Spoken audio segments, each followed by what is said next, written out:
नमस्कार, आदाब। मेरे YouTube station Smita Sharma journalist में आप सभी का स्वागत है। मेरे पीछे आप एक मोर बना हुआ देख रहे हैं। ये दरअसल जवाहरलाल नेहरू भवन है, जो कि विदेश मंत्रालय का मुख्यालय है। प्रेस ब्रीफिंग्स यहीं पर होती है और यहाँ इस प्रेस ब्रीफिंग के दौरान मैंने सवाल पूछा है रूस में फंसे हुए उन भारतीयों के बारे में जो वहाँ जंग में लड़ाई लड़ने के लिए मजबूर हुए। दरअसल पिछले कुछ महीनों में बहुत सारे ऐसे भारतीय हैं जिन्हें धोखा देकर रूस लेकर जाया गया। उन्हें कहा गया ट्रैवल एजेंट्स की तरफ से कि उन्हें नौकरियां दी जाएंगी वहां बैंकों में बतौर सुरक्षा गार्ड, सुरक्षा कर्मी, और कम से कम 2 लाख रुपए तक जो हैं उन्हें हर महीने की पगार मिलेगी। ये पैसे उनके परिवार वालों को पहुंचा दिया जाएगा। तो इस साल जनवरी में भी उत्तर प्रदेश के आजमगढ़ के से आगे आप जब मऊ जाते हैं, मऊ के चंद्रपार गांव से बहुत सारे ऐसे लोग थे जो गए थे रूस में लड़ाई लड़ने के लिए। इस मसले को भारत की तरफ से बार बार उठाया जा रहा है। प्रधानमंत्री नरेंद्र मोदी ने भी राष्ट्रपति पुतिन के साथ इस मसले को उठाया था जब जुलाई में वो मॉस्को गए थे और वहाँ उनकी द्विपक्षीय बातचीत हुई थी। और इस मसले को एक बार फिर से उठाया जा रहा है जब वो कजान जा रहे हैं ब्रिक्स शिखर सम्मेलन के लिए। वहाँ पर भी प्रेसिडेंट पुतिन से एक बार फिर से बातचीत की मेज़ में वो शामिल होंगे। अभी तक जो विदेश मंत्रालय ने कहा है कि 85 ऐसे भारतीय हैं जो वापस लौट आए हैं अलग अलग राज्यों में सुरक्षित। 12 ऐसे लोग हैं, अफसोसनाक बात है, जिनका निधन हुआ है कॉन्फ्लिक्ट में, इस जंग में। और करीब 20 ऐसे भारतीय हैं जो अभी तक या लापता है, वहाँ जंग में फंसे हुए हैं, जिनसे संपर्क नहीं साध पा रही है विदेश मंत्रालय। सरकार ने ये भी कहा है कि रूस की गवर्नमेंट के साथ में बातचीत जारी है कि किसी तरीके से ये जो परिवार वाले जिनकी मौत हुई है वहाँ ज़बरदस्ती उस लड़ाई में लड़ने की वजह से कि उनको कोई मुआवजा मिले, कॉम्पनसेशन मिले। बहुत सारे ऐसी लोग हैं जिनको चोटें आई हैं, जो अलग दिक्कतों से जिसका सामना कर रहे हैं। और सीबीआई ने भी काफ़ी ज़्यादा जो है एक्शन कार्रवाई की थी उन ट्रैवल एजेंट्स के खिलाफ जिन्होंने इन लोगों को झांसे में लेकर जो है इन्हें रूस तक पहुंचाया था। तो सबसे पहले सुना देती हूँ आपको मैं कि विक्रम मिस्री जो कि विदेश सचिव हैं, उन्होंने जब मैंने ये सवाल पूछा तो क्या कहा, और उसके बाद देखिए मऊ से जो दिल्ली से करीब 850 किलोमीटर आगे पड़ता है, वहाँ के चंद्रपार गांव से विशेष रिपोर्ट जहाँ मैंने बात की उन परिवार वालों से जिन्होंने अपने अपनों को खोया है इस धोखे की वजह से। एक ऐसा शख्स जो वहाँ से वापस लौटने में कामयाब रहा और वो शख्स जो अभी तक अपने अंकल, अपने पिता और दूसरे लोगों के लिए जद्दोजहद कर रहा है ताकि उनकी सुरक्षित घर वापसी हो सके। तो सबसे पहले विक्रम मिस्री की आवाज़ और उसके बाद मऊ से ये खास ग्राउंड रिपोर्ट। स्मिता, आपका जो प्रश्न है, भारतीय नागरिक जो जिनका रूसी सेना में जिनकी भर्ती की गई वैध या अवैध तरीक़ों से, हमारी जो अभी तक की सूचना है उसके अनुसार करीब 85 भारतीय नागरिक भारत लौट आए हैं। जैसा आपने कहा, दुर्भाग्यवश उसमें कुछ नागरिक ऐसे हैं जिनको अपनी जान वहाँ पे गंवानी पड़ी और उनके मृत शव वापस लौटाए गए। हमारी सूचना के अनुसार अभी भी करीब 20 भारतीय नागरिक हैं जिनका रूसी सेना से, जिनको अभी डिस्चार्ज होना है रूसी सेना से। और हमारे लोग जो हैं, हमारे राजदूतावास के जो अधिकारीगण हैं, वे रूसी विदेश मंत्रालय से और रूसी रक्षा मंत्रालय से लगातार संपर्क में हैं और जल्द से जल्द हमें आशा है कि सभी भारतीय नागरिक वापस भारत लौट आएंगे। हम दिल्ली से, आजमगढ़ से और आगे यानी कि मऊ की तरफ आए उत्तर प्रदेश में, और मऊ में चंद्रपाड़ गांव है, यहाँ यादव बस्ती है। यहाँ से कई ऐसे परिवार हैं जो आज बड़े मुश्किल हालात में जी रहे हैं क्योंकि इनके अपने या अभी भी वहीं पर फंसे हुए हैं। इनमें से कुछ ऐसे परिवार वाले हैं जिन्होंने अपने अपनों को खो दिया है। तो हम इन लोगों से बात करके समझने की कोशिश करते हैं कि आखिर क्या कुछ हो रहा है और क्या मजबूरियां रहीं कि लोग युद्ध के बीच में काम करने के लिए जाने को भी मजबूर हुए। चाचा जी, आपका नाम क्या है? बाजीराम यादव। बाजीराम जी, आपके बेटे गए हुए थे, क्या नाम था उनका, क्या उम्र थी? रामचंद्र।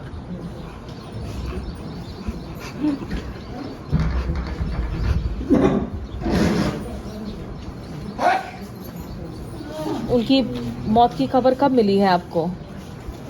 29 मई को। 29 मई को।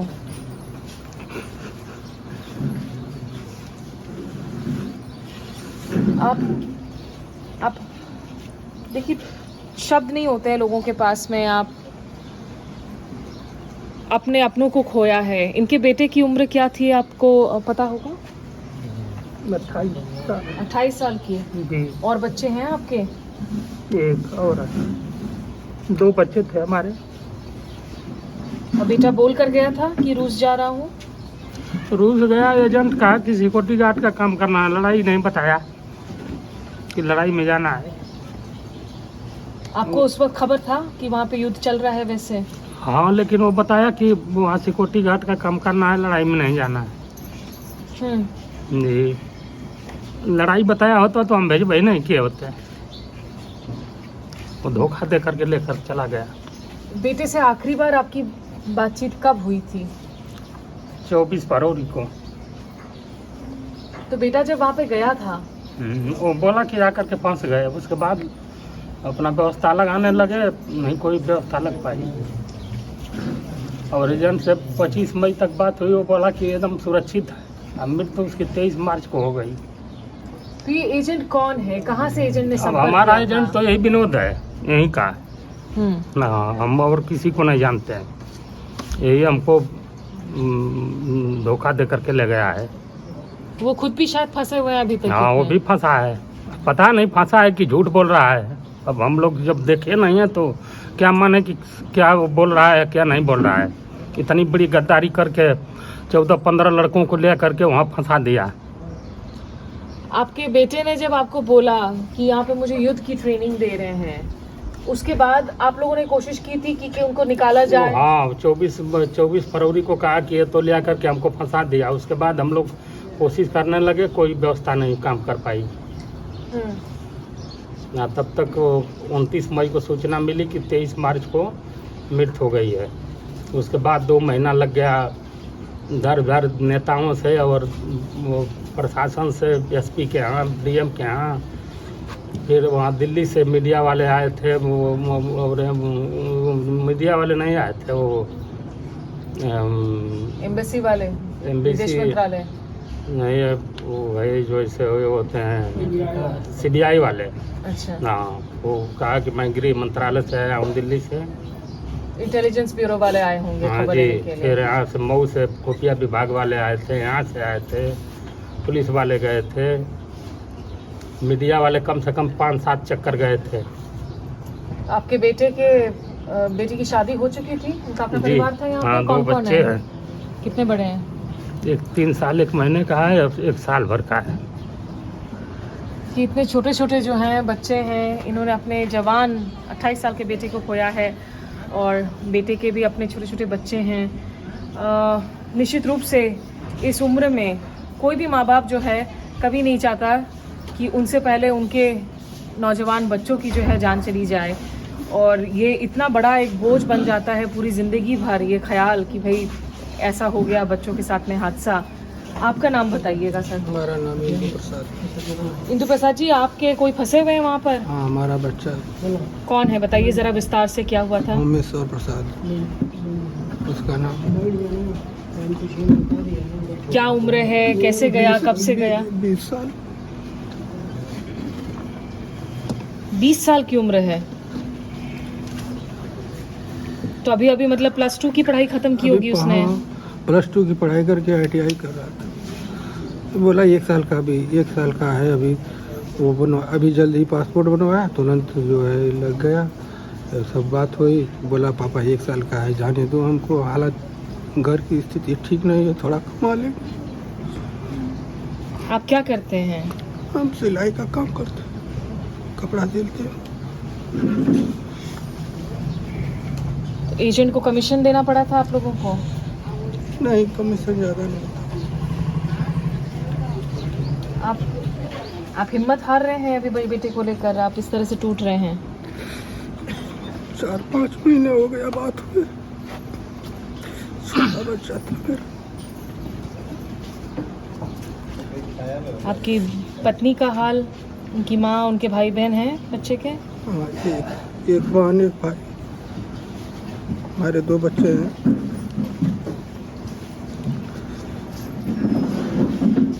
सरकार क्या कह रही है? क्योंकि हालांकि ये सरकार ने कहा कि मोदी जी ने इस मसले को उठाया जी जी और पुतिन जी ने भरोसा दिया। 91 इंडियंस थे, जिनमें से करीब 45 भारतीय शायद लौटे हैं अलग अलग राज्यों में, तेलंगाना, कुछ पंजाब, लेकिन अभी भी लगभग 45-46 लोग हैं जिनके बारे में पता नहीं है। इन लोगों को लापता में मिसिंग में बोला है, मिसिंग में है। आपको बताया है कि मिसिंग में नहीं, है? उधर से लिस्ट आई थी, ग्रुप में लिस्ट आई थी जो उधर से एमबीसी वाले भेजे थे। बोले थे कि इन लोगों का लापता में है। आपका दिल क्या कह रहा है? मेरा तो दिल क्या कहेगा, अभी तो मेरा तो दिल कह रहा है कि बच्चे हैं, अभी हो सकता है, आशा है ऊपर वाले की कृपा। कोई लेट सवेर आशा की है। जो लोग वापस आए हैं, किसी को कोई खबर मिली थी आपके बच्चे की? किसी ने देखा हो आपके बच्चे के साथ मिलकर ट्रेनिंग की हो? ये लोग तो नहीं बता रहे हैं। ये लोग बोले थे कि 2-3 महीने पहले बात हुई है, मार्च अप्रैल की, तब से भेंट हुई है, उसके बाद कोई मैसेज नहीं।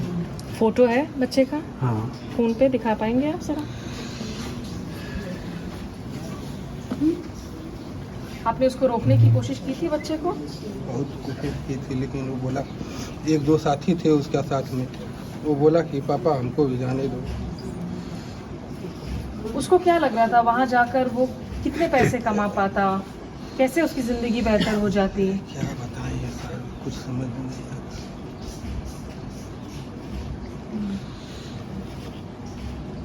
देखिए ये आपका बेटा है? हाँ, वहाँ का फोटो ये 22 मई को भेजा था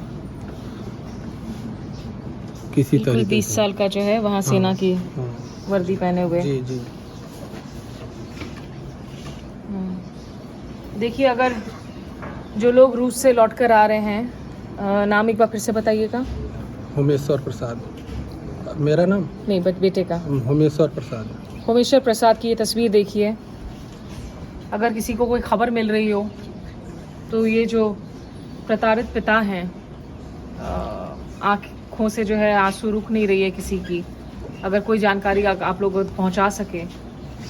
सरकार से हाल फिलहाल में कोई और खबर, कोई अपडेट? मिसिंग सूची में उन्होंने कहा कि डाल दिया है। जी जी जी। कोशिश क्या कर रहे हैं इसको कोशिश ढूंढने वो की? बोलते हैं, हम लोग फ़ोन करते हैं एमबीसी में, बोलते हैं हम लोग प्रक्रिया कर रहे हैं, जल्द से जल्द निकाल देंगे सभी बच्चों को, कोशिश में लगे हुए हैं। आप में से एक जन है जो लौटा है अभी? हाँ हाँ जी। कौन है? आप हैं? आइए जरा इधर से बात करें। देखिए, इस गांव में जो है ना, आप समझ पा रहे हैं कि गरीबी है, बहुत गरीबी है। बहुत आम किसान है, कोई सिलाई का काम करता है, नौकरियां नहीं है, तो एक मजबूरी में ही जो है इंसान इस तरह के कदम उठाता है कि कहीं बाहर जाकर शायद 2 पैसे कमा ले तो जिंदगी सुधर जाए। और क्या नाम है आपका? ब्रिजेश यादव। ब्रिजेश यादव। ये भी गए हुए थे रूस में, इनकी किस्मत सही है, ये वापस लौट आए हैं। ब्रिजेश जी, आप कब गए थे और कैसे गए थे, बताइए ज़रा। हम लोग फरवरी में गए थे, यही एजेंट यहीं के हैं विनोद यादव, उन्हीं के माध्यम से गए थे। क्या बोला था उन्होंने और आपने क्या मन में सोचा था कि क्या कुछ हो जाएगा अगर आप जाएंगे वहाँ? तो वो बोल कर ले गए थे कि वहाँ पे सिक्योरिटी गार्ड का नौकरी है, कंपनी में सिक्योरिटी गार्ड में लगा देगा, नहीं तो रेलवे स्टेशन वहाँ पे लगा देगा। ऐसे बोलकर हम लोग को वहाँ पे बुलाए और इधर से हम लोग अपना पैसा कमाने के लिए गए। वहाँ जाने के बाद क्या हुआ? आपको कौन से शहर लेकर गए? थोड़ा सा उसके बाद बताइए विस्तार से, जो लोग सुन रहे हैं, क्योंकि अभी भी ऐसे हो सकता है बहुत ट्रैवल एजेंट हो जो अभी भी लोगों को इस तरह से कह रहे हो कि नहीं नहीं आप चलो, आपकी ज़िंदगी अच्छी हो जाएगी। तो आपके साथ क्या हुआ, ज़रा बताइए आप। वहाँ से हम लोग एयरपोर्ट पे जैसे उतरे ना, तो वहाँ से रात को वो लोग आया 4 व्हीलर गाड़ी लेकर और उसमें हम लोगों को भरा और वहाँ से हम लोगों को मतलब लगभग 25 से 50 किलोमीटर तक रात को पूरा हम लोग को ट्रैवल किया। उसके बाद एक बिल्डिंग था, उसमें ले गया, उसमें हम लोगों को अपना बोला इसमें सो जाओ, सुबह को इधर से फिर चलना है। वहाँ से सुबह को फिर हम लोगों को लोग लेकर चल दिया आगे और वहाँ पर ले जाके हम लोगों को लगभग 4-5 दिन तक वहाँ रोका। उसके बाद बोला इधर का तुम लोगों का कागज़ का काम हो गया है, सब कुछ रेडी हो गया है, अब इससे भी आगे जाना है। वहाँ से हम लोग को ट्रेन से फिर भेजा। उसमें 2 दिन लगा। मतलब हम लोग को पूरा लास्ट में उधर यूक्रेन जो है ना बॉर्डर, यूक्रेन रसिया का, हम लोग को उधर भेज दिया। रसिया के मतलब लास्ट छोर पे गए, वहाँ से यूक्रेन में लगभग 200 किलोमीटर अंदर तक गए हम लोग। मतलब यूक्रेन का जो शहर है लिच्चीचांस है, लुहांस है, हम लोग उस वाले क्षेत्र में गए थे। तो वहाँ जब आप लड़ाई लड़ते थे उस वक्त किस तरह की आपकी यादें हैं, किस तरह के हालात बने हुए थे लगातार? वहाँ की मैडम हालात तो बहुत ख़राब थे। जब हम लोग फर्स्ट टाइम गए तो वहाँ पे देखकर हम लोग को यही लग रहा था कि अब हम लोग बच कर नहीं जाने वाले हैं। वहाँ पे जैसे हम लोग उधर गए तो पूरा जंगल झाड़ी उधर है और पूरा उधर मतलब बॉडी ही बॉडी पड़ा रहता था। कोई मरा है, किसी का सर है, किसी का नहीं है, किसी का पाँव। उधर बहुत पहले से वो लड़ाई चल रहा था वहाँ पे, मतलब हड्डी कंकाल देख देख कर हम लोगों का पूरा वो दिमाग खराब, और ग्रेनाइट भी पूरा उधर चल रहा था। मतलब वो 24 घंटा पूरा मतलब जान का खतरा ही खतरा था। आपको खाने पीने के लिए कुछ मिलता था? आप लोग को कितने वक्त कुछ सोने के लिए कोई वक्त मिलता था? आप लोग के साथ ट्रीटमेंट कैसी की जाती थी रूस की आर्मी के लोगों की तरफ से? बहुत ख़राब करते वो लोग, हम लोगों को मारते थे, बोलते जो वो लोग बोलते थे तो कि ये करना है तो करना है, नहीं करोगे तो हम लोग मारे। हम लोग बोलता था नहीं करेंगे, हम लोग आगे नहीं जाएंगे, चाहे कुछ भी नहीं करेंगे, तो लोग मारना चालू कर देते थे। बोलते थे कि जाओ नहीं तो हम लोग शूट कर देंगे इधर तुम लोगों को। तो हम लोग थोड़ा डर जाते थे, तभी जाते थे अपना कैसे बच के, मतलब आगे चाहे जिधर भी भेजते थे कुछ काम के लिए तो अपना जाते थे, करते थे। फिर मतलब बहुत ज़िंदगी बहुत ही वहाँ पे ख़राब हम लोग को दी थी। आपका कोई फोटो है वहाँ उस वक्त? हाँ, नहीं, वो मोबाइल वो लोग ले लिया उधर, जिसमें फ़ोटो था ना मेरा, वो लोग मोबाइल ले लिया उधर।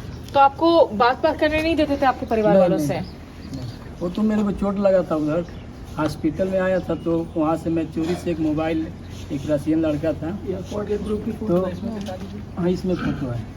ये तो ग्रुप के एयरपोर्ट से हम लोग साथ में गए तब का फोटो। ये मेरे साथी लोग हैं, हम लोग साथ में गए थे पूरा लोग। अच्छा, तो वहाँ हॉस्पिटल में आया। ये लोग सब वापस आ पाए हैं? नहीं, मैं इन लोगों के साथ में बस अकेला मैं आया। कितने लोग थे इसमें? ये लोग हैं 7 लोग। 7 में से एक अकेले हैं जो फिलहाल वापस आए हैं, एक कबड्डी आया है और एक जो है वो जिंदा नहीं लौट पाए हैं। 2 की बोरी आई है। कितनी चोटें आई थी आपको वहाँ पे? मेरे को यहाँ भी एक ग्रेनाइट आगे फटा था, तो मेरे आगे वाला एक रसियन था वो तुरंत ख़त्म हो गया, और ग्रेनाइट इधर से मतलब थोड़ा सा लगा, इधर चला गया। तो ये आपका ग्रेनाइट का मार्क है, ये जो इधर का है? ग्रेनाइट का है, अभी सही हो गया, पहले ज़्यादा था। और इधर भी पैर में भी लगा था, तो हॉस्पिटल में मतलब मेरा 1 महीने तक इलाज चला, तो जाते रहो। आप जब से लौटे हैं क्या अभी वो जो यादें हैं वो आपको सताती हैं? आप चैन से सो पाते हैं? आपको शांति है मन में? नहीं, शांति नहीं। वहाँ का जब याद आता है तो बस यही सोचते हैं कि हम कैसे वहाँ से बचकर यहाँ घर पे चले आए। वहाँ का जब भी याद आता है नींद नहीं आता है, वहाँ का सोच करके वहाँ पे कैसे कैसे लोग पड़े थे, और चिंता रहता है अपने जो हमारे साथ में गए उन लोगों का भी चिंता रहता है कि वो लोग कहाँ पे होंगे, कैसे होंगे जो बचे हैं। उन लोगों से कोई संपर्क नहीं हो पा रहा था, जैसे ये चाचा जी के? हाँ, कोई संपर्क। हम लोग साथ में गए, ट्रेनिंग ख़त्म हुआ, उसके बाद हम लोग को लोग 2-2 करके 4-4 करके अलग अलग मतलब बटालियन में डाल दिए, ऐसा कि। तो मैं जो लोग ये कार्यक्रम देख रहे हैं, आप ज़रा देखिए गांव के इन तमाम लोगों को, इनकी चेहरे की आप शिकन को समझिए, आप इनकी परेशानियों को देखिए, महसूस कीजिए। बहुत मजबूरी होती है ना पेट पालने के लिए, तभी इंसान जाता है। हरियाणा, उत्तर प्रदेश में मैंने रिपोर्टिंग की थी, देखा था कि कैसे जो निर्माण कार्य में जुटे हुए मजदूर हैं वो इजराइल और फिलिस्तीन के बीच में जारी युद्ध के बीच वहां जाकर काम करना चाह रहे हैं, ये कहते हुए कि यहाँ पर तो पैसे होते नहीं है, खाने को लाले हैं, तो यहाँ तो एक युद्ध है ही, क्यों ना दूसरी जगह जाकर देख लें अगर पैसे कमाए जाए। और उसमें से ऐसे कई लोग हैं जिनको लगा था कि शायद युद्ध थोड़ी शांत हो। लेकिन जो सबसे बड़ी बात है कि जो ट्रैवल एजेंट्स हैं, अगर वो जानबूझकर इस तरीके से बरगला रहे हैं युवाओं को, गलत ख्वाब दिखा रहे हैं, गलत सपने दिखा रहे हैं, उनके खिलाफ कार्रवाई हो, उनके खिलाफ निष्पक्ष जांच हो, और सरकार इस वक्त पूरी तरीके से कोशिश करे कि जो बच्चे अभी भी फंसे हुए हैं, जो बुजुर्ग अभी भी फंसे हुए हैं, उनकी घर वापसी जल्द से जल्द हो और वो जिंदा सही सलामत। आपका पूरा नाम बताइएगा। मैम, मेरा नाम अजय यादव है। अजय, आपके कौन कौन रिश्तेदार हैं जो इस वक्त रूस में फंसे हुए हैं? जो हमारे मामा हैं विनोद यादव, हमारे फादर कन्हैया यादव, और साथ में गए हैं लोग, फंसे हुए हैं। कब से गए हैं ये लोग? 16 जनवरी को गए यहाँ से लोग जी। क्यों गए थे? यही कमाने के लिए गए थे, रोजी रोटी के लिए गए थे। गरीबी है मैम। आपको तो उस वक्त पता रहा होगा कि युद्ध चल रहा है, आप तो नहीं पढ़े लिखे हैं। नहीं मैम, पता नहीं था। पहले पता था कि युद्ध चल रहा है, बीच में नहीं मालूम था। मामा बोले कि उस काम में हम लोग नहीं जा रहे हैं, हम लोगों का सिक्योरिटी गार्ड का काम है, एयरपोर्ट पे काम रहेगा, यही काम है, इसलिए हम लोग जा रहे हैं। बाद में वहाँ पर जाने के बाद जब सभी लोग फंस गए तब बोले कि हम लोगों के साथ गलत हुआ है, हम लोगों के साथ धोखा हुआ है। जी मैम। आखिरी बार कब बात हुई है आपकी उनसे? आखिरी बात मैम उधर जब ट्रेनिंग में जाते थे लोग तो बात नहीं होती थी। ट्रेनिंग से जब वापस आते थे, 15 दिन की ट्रेनिंग उन लोगों की हुई, उसमें बात करते थे। वो भी चोरी छुपे बात करते थे, खुल के बात नहीं करते थे। उसके बाद 25 अप्रैल को, बीच में अप्रैल में बात नहीं हुई, 25 अप्रैल को कॉल किए, मामा भी कॉल किए, पापा भी कॉल किए। बोले कि अब हम लोगों को अंदर ड्यूटी में लेकर सब जा रहे हैं, बात नहीं हो पाएगी। उसके बाद से बात बंद हो गई। और मेरे फादर को 8 मई को चोट लगी ग्रेनाइट वगैरह से, तो हमारे फादर किसी तरह हॉस्पिटल पहुँचे। वहाँ से पहुँचने के बाद 9 मई को कॉल किए मैम, बात उनसे हुई। पैर में उनके चोट लगी थी, पैर में, यहाँ इसमें पूरा ख़त्म हो गया था। उसके बाद उनसे बात हुई, 23 मई तक बात हुई मैम। 23 मई तक बात हुई। मेरे फादर बोले कि हमारे मुंह में छाले पड़ गए हैं, इसकी वजह से हमको सिटी हॉस्पिटल में ट्रांसफ़र कर रहे हैं लोग, और बोले कि वहाँ पे जब पहुँचूँगा तो कॉल करूँगा। उसके बाद पहुँचे तो मैम कॉल नहीं किए मेरे फादर, और आज तक कोई कांटेक्ट नहीं है, नहीं मामा से कांटेक्ट है, नहीं मेरे फादर से कांटेक्ट है। अभी तक हम एमबीसी से बात कर रहे हैं, विदेश मंत्रालय दौड़ रहे हैं, इधर उधर दौड़ रहे हैं, लेकिन कोई क्लू नहीं मिल रहा है। हमारा यही प्रधानमंत्री नरेंद्र मोदी जी से यही आग्रह है कि इतने लोग अभी फंसे हुए हैं, इन लोगों को जल्द से जल्द बुला लिया जाए। आप लोग के घर में कितनी मुश्किलें हो रही हैं? बहुत मुश्किल है मैम, सभी लोगों को संभालना पड़ता है। मदर को संभालना पड़ता है, नाना है उनको संभालना पड़ता है, नानी है, सभी लोगों को संभालना पड़ता है। क्या करें, हम लोग मजबूर है। बोलते हैं कि जैसे कोई खबर मिलता है बताएंगे, क्या करें, हम लोग यही करते हैं। माँ को सच बोल रखा है कि वो माँ जानती है, माँ से पहले पापा कॉल करके बात किए थे, सबसे पहले माँ से ही बात की। उसके बाद माँ रोने लगी, हमको कॉल की, फिर हमने कॉल करके बात किया। इस समय तो फादर का भी जो नंबर था वो भी बंद हो गया है, डीपी हट गई है व्हाट्सएप से।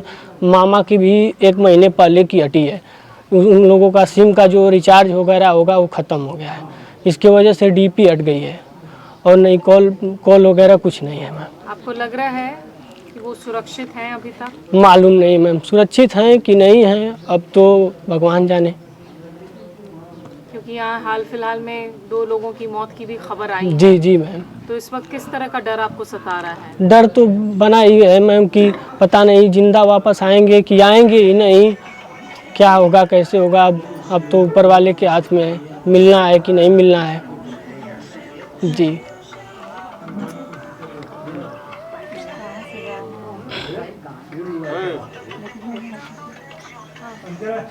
जी मैम। ये पापा को आपने रोका था जाने से? पापा को रोका था। पापा हमारे बोले कि सिक्योरिटी गार्ड का काम है, एयरपोर्ट पर काम है, जाने दो, साल भर का वीज़ा है, साल भर में हम लोग चले आएंगे। उसके बाद जब नहीं रुके, माने नहीं। मामा भी साथ में गए हैं, जो सबको लेकर गए वो भी साथ में फंसे हुए हैं। फ़ोटो उन लोगों का है मैम, आपको मैं दिखा देता हूँ। पापा की याद आ रही है आपको अजय? क्यों नहीं मैम, अरे फादर है तो याद नहीं आएगी।